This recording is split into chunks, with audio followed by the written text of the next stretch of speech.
As an independent filmmaker, I go way back to high school with him, and he is one of the reasons that changed my life.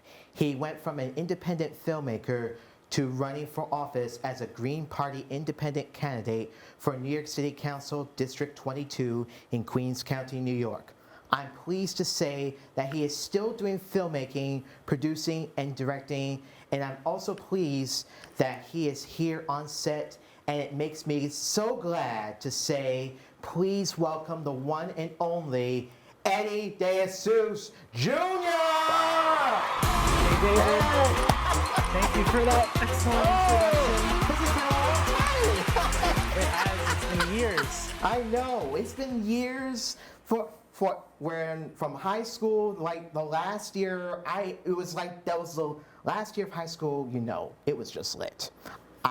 I'm just so thankful for that here, but we'll talk about the film in just a moment because I wanted to talk to you about what the transition from you going from filmmaking and into politics. Tell us about that here.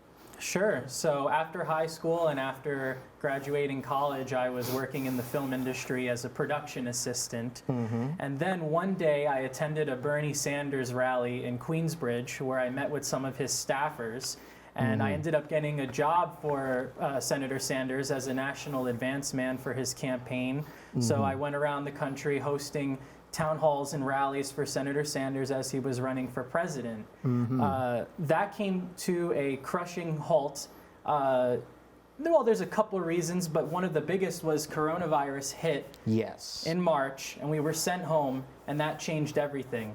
So the senator lost, we were all stuck at home, and as you know, it was a pretty terrible time. There was a lot of suffering, a lot of people getting ill and dying. Right. And 1/3 of those people could have lived if they had health insurance. But due to a lack of health care, whether it be uninsured or underinsured, a lot of people died that didn't have to die. Yeah.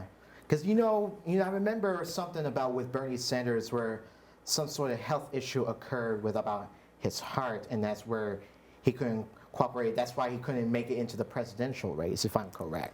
Actually, he did get a stint in his heart, and he was able to campaign afterwards. Right. So I was working with him after that occurred. Yes. But when he lost, I felt the need to carry the torch in a sense and bring his movement to a local race here in Astoria, Queens, where I could run for city council under similar ideas.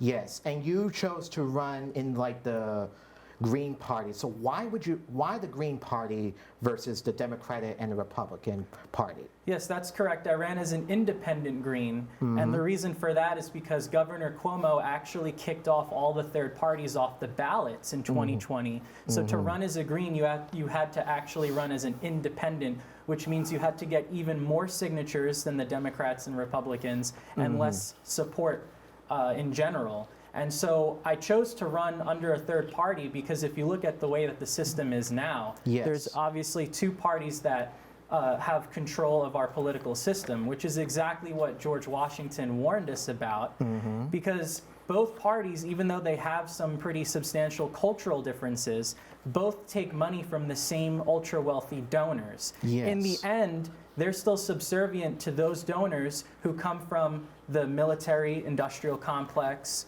the big pharmaceutical companies, Wall Street, the fossil fuel industry, and pretty much every other bad institution you can think of are the people giving them money. So when they win, they have to in turn listen to those people instead of the ordinary 9-to-5 working class paycheck to paycheck person like my mother, for example. Yes.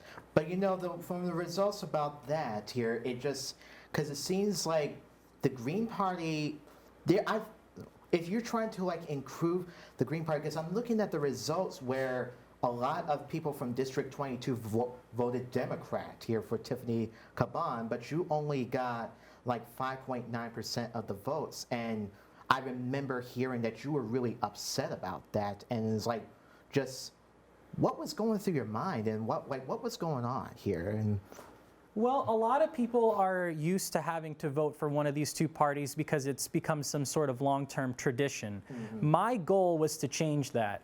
I thought that if I could win or come very close to winning, that it would inspire people to think twice when they go to the ballot box and vote their conscience instead of voting strategically because they don't want to spoil the vote.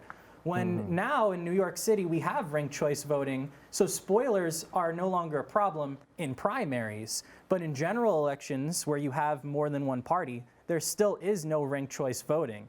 If we can get ranked choice voting in general elections or have open primaries, then we can have the opportunity to elect these third-party candidates who can represent more than just the interests of these two parties who, again, are big supporters of war, big supporters of subsidies for the banks stemming from 2008, which is why even today we have all this inflation because the money supply was increased to subsidize all of the ultra-wealthy people. Meanwhile, people like you and I now have to pay $5 for a bacon, egg, and cheese when it used to be $3.50 just a year ago. Well, I think some places are still charging $3.50 or nowadays, but it depends on like which store you go to here in New York City, because there's still places that I've been to that still charge less than $5 for a bacon, egg, and cheese sandwich, or no matter what meat you put in, whether it's sausage or ham, or if you just have none of those on there, it'll be just less, just egg and cheese here.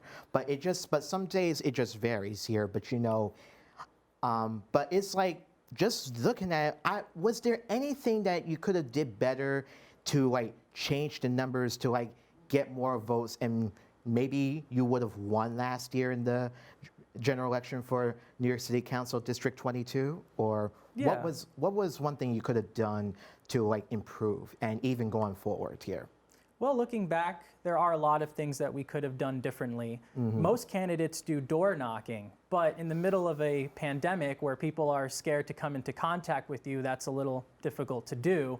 Also, I think just getting our name out there was a big issue. Now that it's out there and some people have heard about who I am, what our campaign stands for, and voted, all they have to do is tell 5 or 6 friends to come show up on the next election day when I run for office again, and that might be enough to bring us over the finish line. What's your future scene? Do you think you'll make it to the top here? Or, because I could see it could be a result where we may have an independent candidate, but I don't know what the status quo could be. But what do you think could be the result if you choose to run again and continue fighting?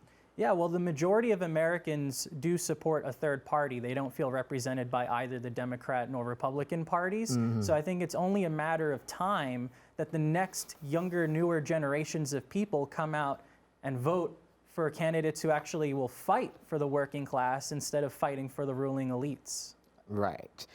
Okay. Well, would you mind just sticking around with us? Time just goes so quick, but I got more to talk with you about this, and especially I want to talk about that film that you helped me get along, that changed my life and everything else. But So don't go anywhere. We'll have more with Eddie DeJesus Jr. We'll be right back.